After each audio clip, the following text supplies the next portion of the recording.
사회복지정책론 2020년 18회 기출문제풀이 시작하겠습니다.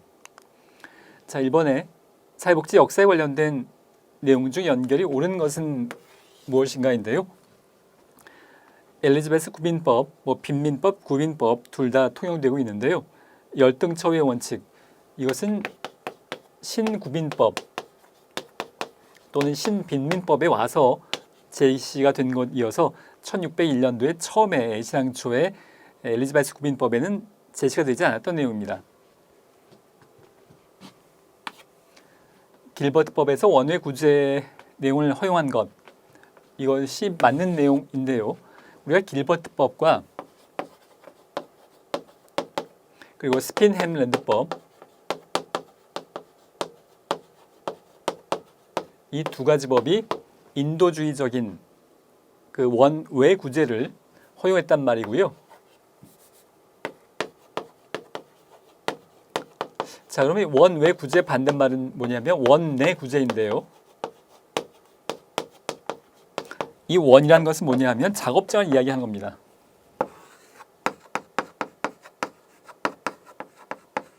그러니까 엘리자베스 구빈법 이후에 빈곤한 사람들을 강제로 작업장에 가두어 놓고 일을 시켰던 것, 즉 강제 노동의 의미예요. 원내 구제라는 말의 의미는 작업장에 가두어 놓고 일을 강제로 시키면서 대신 먹을 건 줬겠지만 사실 강제 노동의 의미여서 이것은 지금 21세기 기준으로 놓고 보자면 굉장히 학대에 해당하는 내용이었다고 볼 수 있겠습니다. 그 당시에는 복지라고 이야기했겠지만 지금 보자면 이것은 강제 노동의 학대에 해당하는 것이었겠고요. 그래서 인도주의적이지 않은 굉장히 참혹한 상황이었다고 알려져 있고요. 그래서 길버트와 스핀햄랜드법에 와서 이거 너무 심하지 않느냐, 이거 막 묶어놓고 이렇게 때리고 이런 것은 일 안 한다고 때리고 막 이런 것은, 그래서 원외 구제를 허용하기 시작하는 인도주의적인 접근을 한 법이었는데요. 자, 길버트법이 원외 구제를 허용했다는 점이 옳은 내용이라고 볼 수 있겠습니다. 자, 비스마르크의 3대 사회보험이 질병보험과 실업보험, 노령 폐질보험, 실업보험이 아니고 산재보험입니다. 미국의 사회보장법이 보편적인 의료보험제를 도입했다라는 것에 대해서 미국은 지금도 보편적인 의료보험제도가 없다고 할 수 있습니다. 이때뿐만이 아니라, 자, 비버리지 보고서에서 소득비례 방식의 사회보험을 했다는 내용은 소득비례 방식이 아니고요. 균일 방식의 사회보험을 도입했습니다. 균일하게 기여하고 균일하게 지급받는 형태로 똑같이 기여하고 똑같이 지급받는 형태로 같이 소득비례 방식을 적용하지 않았었습니다. 자, 정답은 2번의 길버트법, 원외 구제를 허용한 것이고요. 원외 구제는 인도주의적인 입장의 조치였다고 볼 수 있겠습니다.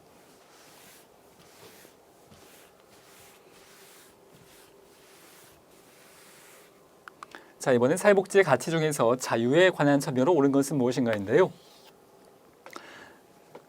자, 그 복습을 한번 해보겠습니다. 자, 인류의 역사에 왕이 주로 등장을 했었습니다. 왕이 있었고, 왕이 사람들이 하도 간섭을 하니까 이리 와라 저리로 가라 여러 가지 자기 마음대로 좌지우지하니까 간섭받기 싫어서 사람들이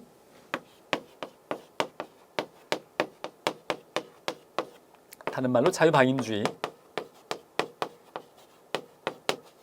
왕을 끌어내리고 자유롭게 우리 한번 살아보자 라는 것에 혁명을 통해서든 어떤 다른 방법을 통해서든 왕을 끌어내리고 우리가 민주주의, 자유민주주의를 통해서 자유방임적으로 왕한테 하도 간섭을 당해서 이거 뒤였으니까, 자, 우리는 이제 절대로 서로 간섭하지 말고 자유롭게 한번 살아보자. 근데 자유롭게 됐냐 하면 자유방임주의 여러 가지 문제들이 나타났는데요. 시장의 실패라고 하기도 하고요. 자, 그 빈부격차, 독점, 공황, 자유롭게 내버려 뒀더니 시장의 실패로 인해서 자유롭지 못한 상황이 발생을 하더라는 겁니다. 예를 들어서 지금 빈부격차가 심해져서 어떤 사람이 고시원에서밖에 살 수가 없고요. 빵을 살 돈이 없습니다. 빵을 살 돈이 없어서 지금 굶고 있고 고시원에 살고 있는데요. 어느 누구도 고시원에 살라고 간섭하진 않았어요. 강요하진 않았어요. 본인이 그렇게 결정한 거지만 실제로 빈곤한 상황 때문에 거주지로서 선택할 수 있는 것이 고시원밖에 없고 빵을 사 먹을 돈도 없는 상황이라면 우리가 이걸 자유라고 볼 수 있겠냐는 겁니다. 그래서 이거 뭔가 문제가 있다.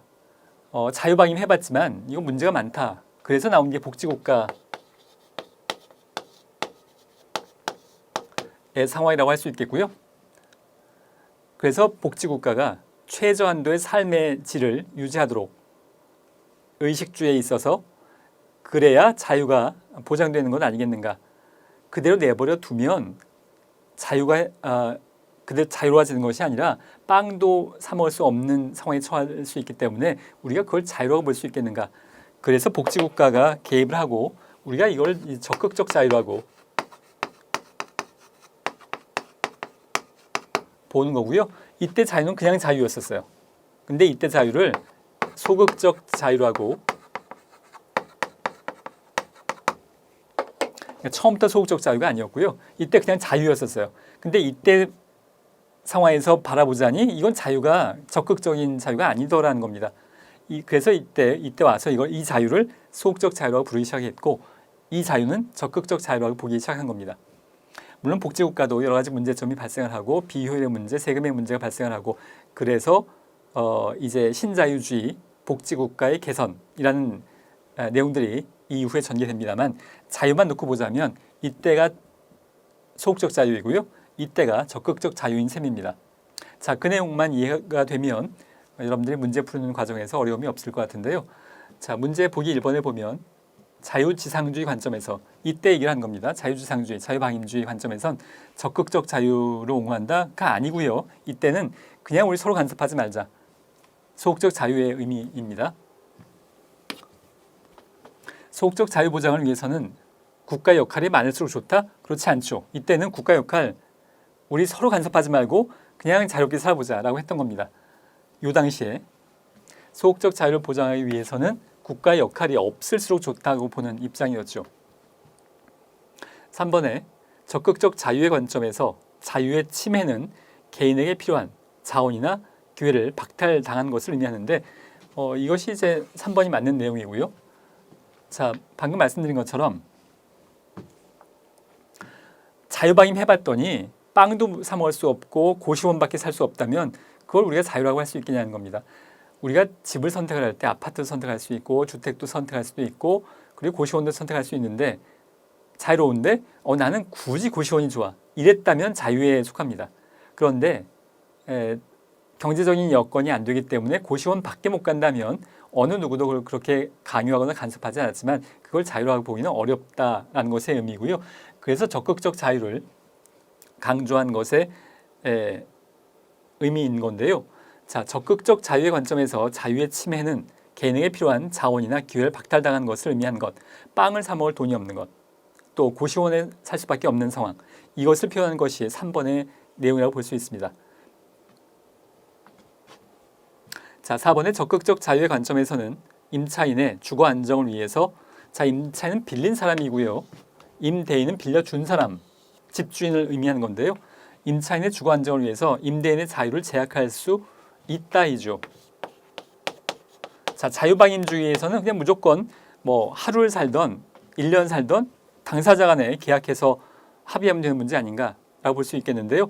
자, 적극적 자유 이쪽입니다. 자유방임주의가 아니라 적극적 자유의 입장에서는 지금 임차인의 주거 안정을 위해서 2년에서 4년으로 그 계약 기간을 연장할 수 있다고 법이 바뀌었는데요. 자, 이것이 임차인의 주거 안정을 위해서 임대인의 자유를 지금 제약하고 있는 것. 집주인의 입장에선 자유롭지 않은 상황이 됐겠죠. 그렇지만 임차인의 자유를 적극적 자유, 최저한도의 삶의 질을 보장하기 위해선 이러한 조치가 필요하다고 보는 것의 의미라고 볼 수 있겠습니다. 자, 오늘 개인의 행동에 대한 그러니까 틀린 내용이고요. 개인의 행동에 대한 외적 강제가 없는 상태는 적극적 자유의 핵심이 아니고 소극적 자유, 자유방임주의에 대한 내용이라고 볼 수 있습니다. 자, 정답은 3번입니다.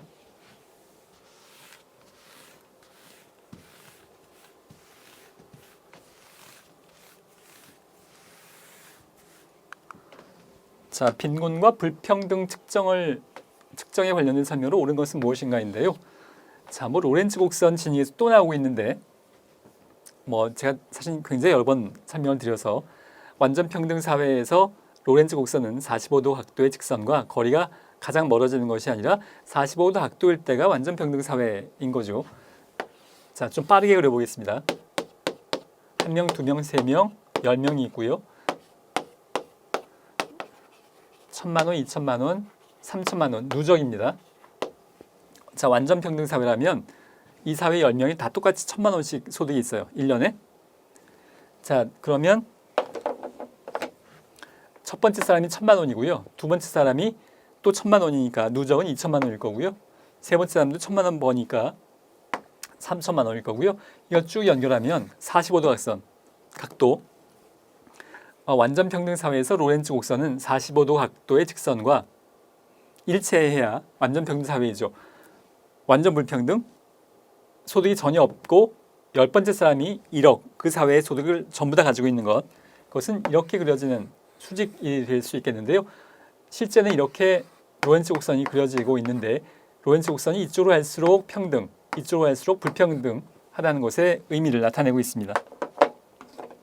자, 1번의 완전 평등 사회에서 로렌츠 곡선은 45도 각도 직선과 멀어지는 게 아니라 가까워져야 평등 쪽에 가까워지는 겁니다.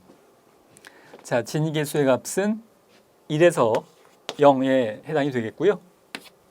빈곤 갭은 빈곤선 이하에 속하는 인구가 전체 인구에 차지하는 비율을 의미하는데, 이것은 빈곤율에 대한 설명이고요. 빈곤선과 실제 소득과의 격차를 반영하는 것, 이것은 빈곤 갭에 대한 설명이어서 3번과 4번이 바뀐 내용이라고 볼 수 있습니다.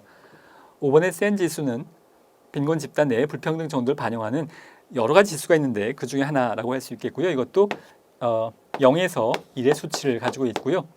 세부적인 공식은 우리 교재에 나와 있습니다만 그 공식의 세부적인 내용까지 출제될 가능성은 뭐 거의 없다고 할 수 있겠습니다. 이 내용만 이해하시면 되겠습니다.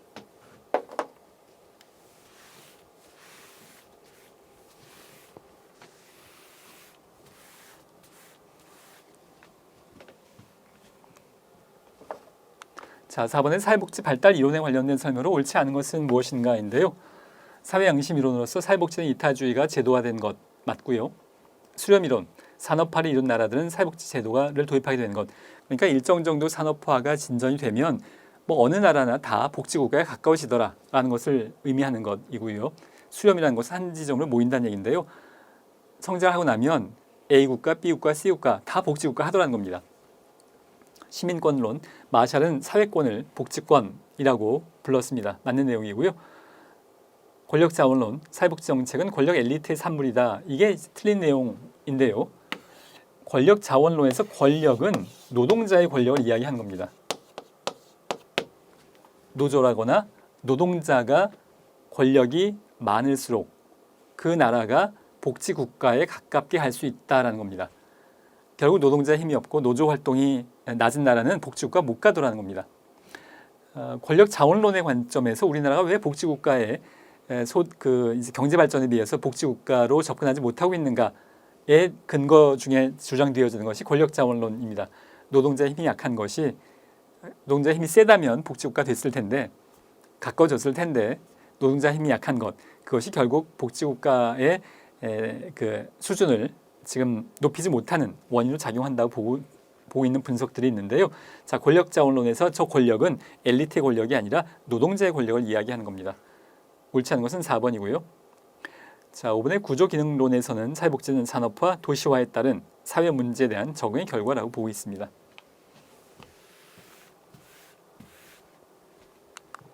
자, 5번의 빈곤의 개념에 대한 설명으로 옳지 않은 것은 인데요. 절대적 빈곤은 육체적 효율성을 유지하기 위한 최소한의 생활 필수품을 소비하지 못한 상태인 거고요. 뭐 굶어 죽거나 얼어 죽는 위험에 처한 상태. 2번에 최저생계비를 계측해서 빈곤선을 설정하는 방식은 절대적 빈곤개념을 적용한 것이라고 볼 수 있습니다. 세 번째로 국민기초생활보장제도는 절대적 빈곤개념을 적용하고 있냐 하면 자, 이것이 옳지 않은 내용이어서 상대적 빈곤을 적용하고 있습니다. 우리가 아주 오래전에는 절대적 빈곤을 적용한 적이 있습니다만 지금 현재 국민기초생활보장제도에 적용하고 있는 것은 기준 중위소득의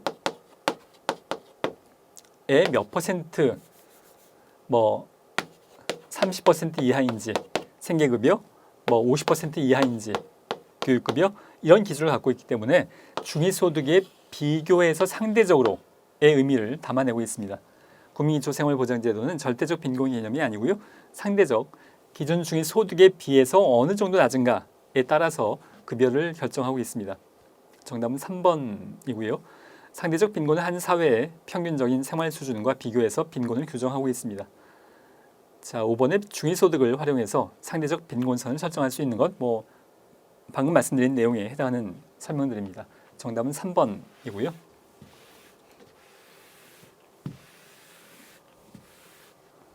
자, 6번에 최근 논의되는 사회복지 정책 이슈들에 관련된 설명으로 옳지 않은 것은인데요. 생태주의 관점에서는 복지국가의 성장 패러다임을 옹호한다. 자, 생태주의는 환경에 대한 중요성을 강조하는 입장이죠. 그래서 성장보다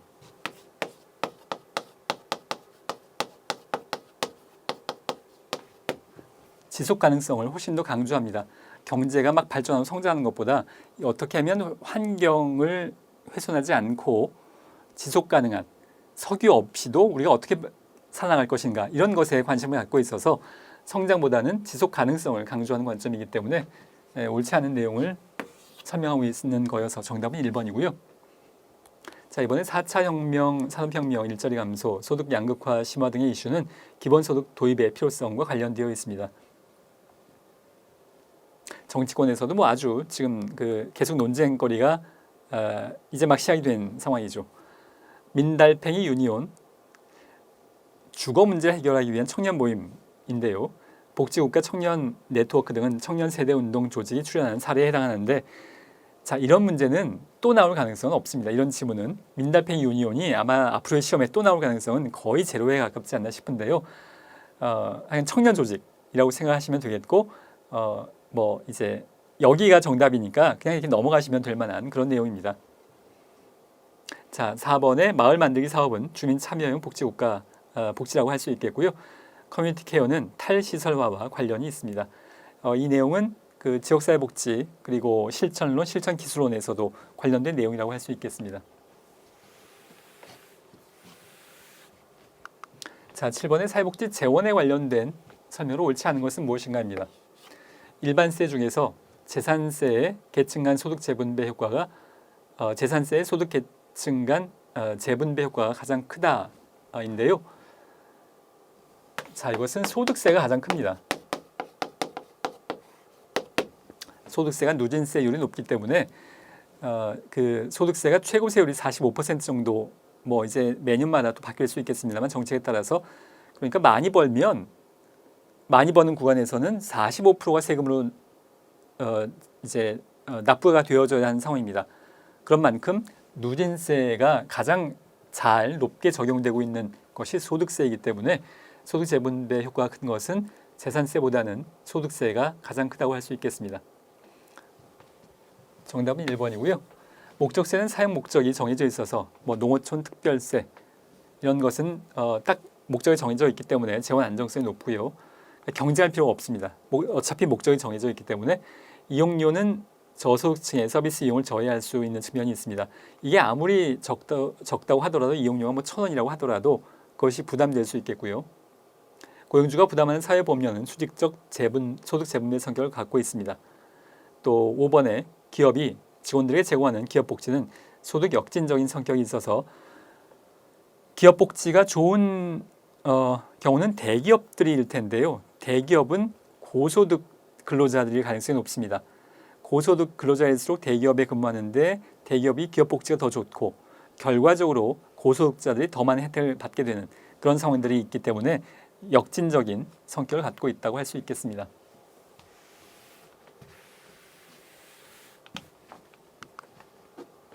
자, 8번의 사회적 배제 개념적 특성에 관련된 설명을 옳지 않은 것은 무엇인가인데요.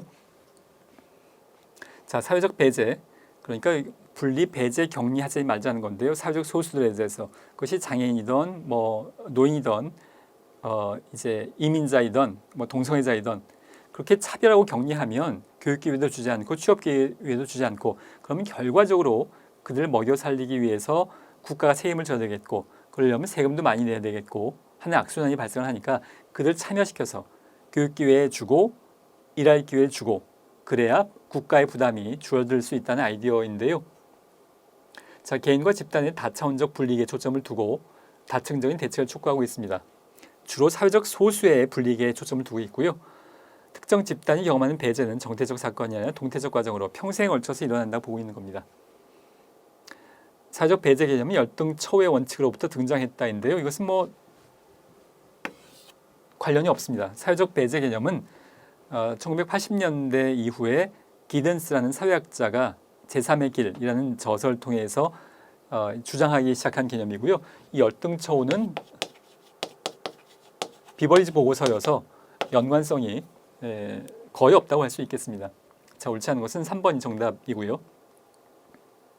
4번에 소득의 결핍 그 자체보다 다양한 배제 행위가 발생하는 과정에 초점 둡니다. 그러니까 장애인이라고 교육도 안 시키고 직업도 안 주고 하면 결과적으로 기초수급자가 돼서 결국 국가가 그 공공부조로 도와줘야 되는 상황, 이것이 지금 바람직하지 않다고 보고 있는 것의 상황입니다. 사회적 관계망으로부터 단절과 차별 문제, 사회적 소수에 대해서 동성애자라고 차별하고 격리하고 그런 것들을 하지 말자는 것의 아이디어가 사회적 배제, 물론 사회적 배제 하지 말자는 것의 아이디어입니다.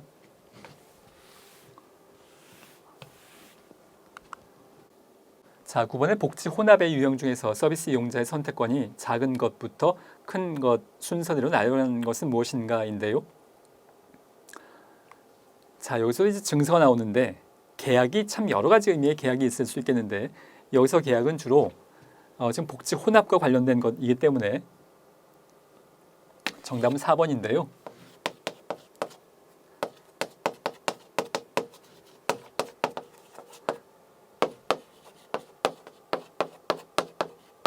국가와 사회복지기관 간의 계약을 의미한 겁니다. 그러니까 3년 내지 5년 정도 위탁 계약을 맺고 1년에 50억 예산 지원해 줄 테니 운영을 잘 해달라고 민간 법인에게 국가가 맡기는 과정, 그것을 이제 계약이라고 본 셈인 건데요. 자, 복지 혼합의 유형 중에서 서비스 이용자 클라이언트입니다.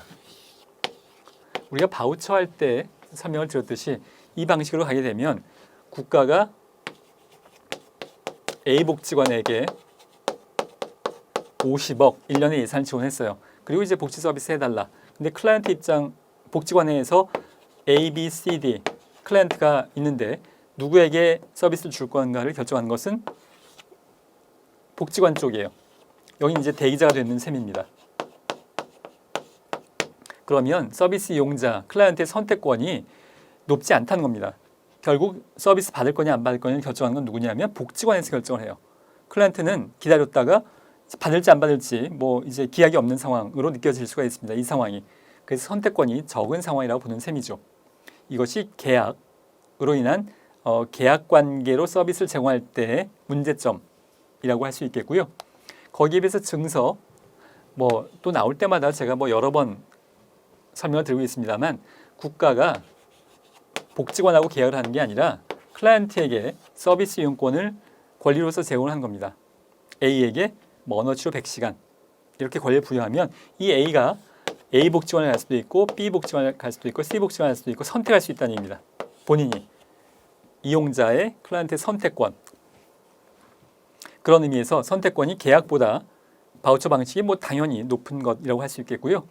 근데 어쨌든 간에 바우처 방식이라고 하더라도 이것은 복지관에 가서 이용할 수밖에 없는 거예요. 근데 세제 혜택, 이건 현금이죠.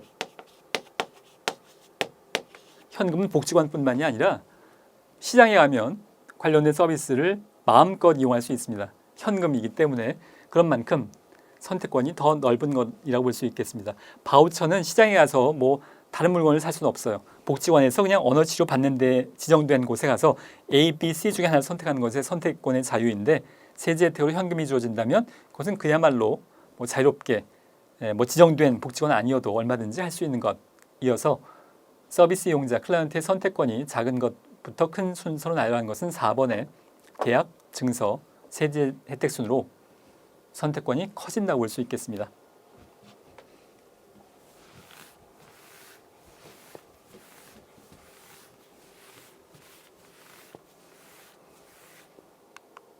자, 10번의 이용료 본인 부담금 부과 방식에 따른 소득 재분배 효과가 작은 것에서 큰 순서대로 나열하는 것은 무엇인가인데요. 자, 일단 정답은 1번인데요. 정액제, 정률제, 연동제 방식인데, 자, 병원 일단 기본적으로 본인 부담금 병원에 갈 때 본인 부담금 이용료가 있게 마련인 건데요. 자, 정액제로 하게 되면 외래에 뭐 10,000원 이라고 딱 정해진 금액을 납부하는 건데요. 본인 부담금으로. 그런데 이 10,000원이 소득이 높은 사람한테 10,000원하고 소득이 적은 사람한테 10,000원은 큰 차이가 있을 수 있기 때문에 역진적인 상황이라고 할 수 있겠죠. 소득 재분배가 되는 것이 아니라 소득 역진적이라고 할 수 있습니다. 지금 그 한 달 소득이 1억인 사람한테 10,000원하고 한 달 소득이 100만 원인 사람한테 10,000원하고는 굉장히 큰 차이가 있을 수 있겠고요. 소득이 적은 사람한테 이거는 적지 않은 돈이라고 할 수 있겠죠. 그런 의미에서 소득 재분배 효과가 아주 적다고 할 수 있겠습니다. 정률제는 진료비의 뭐 10% 이렇게 적용을 하는 건데요. 이것도 사실 역진적인 성격이 더 강합니다. 병원에 갔을 때 진료비가 얼마 나오든 간에 10% 이렇게 부담하는 방식인데요. 그래도 정액제보다는 덜 역진적이긴 합니다만 이것도 사실 역진적이라고 할 수 있겠고, 연동제. 여기에서 연동제는 뭐냐 하면 소득이 많으면 똑같은 치료 받고도 소득이 많으면 100만 원 내고 소득이 적으면 10만 원 내고 아니 10,000원 내고 소득이 적으면 10,000원 내고 소득이 많으면 10만 원 내고, 이 방식이 연동제의 의미입니다. 소득에 연동해서 이용료를 더 많이 내거나 적게 내거나 한다는 것의 시도여서 소득 재분배 효과가 이런 순서로 나열된다고 할 수 있습니다.